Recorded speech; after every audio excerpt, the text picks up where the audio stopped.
Watch activity storage is full. Troubleshooting.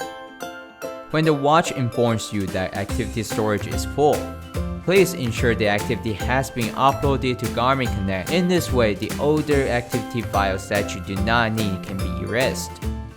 This video will use Fenix 5 Plus as the common watch and Approach S60 as the golf watch. Common watch.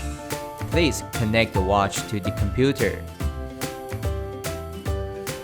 Open watch folder, Garmin folder, activity folder.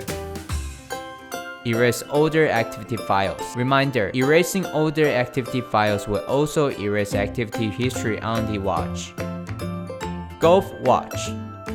Please connect the watch to the computer. Open watch folder, Garmin folder. The files of two folders can be erased. Activity folder. Erase older activity files. Reminder, erasing older activity files will also erase activity history on the watch. Scorecards folder. Erase older scorecards files.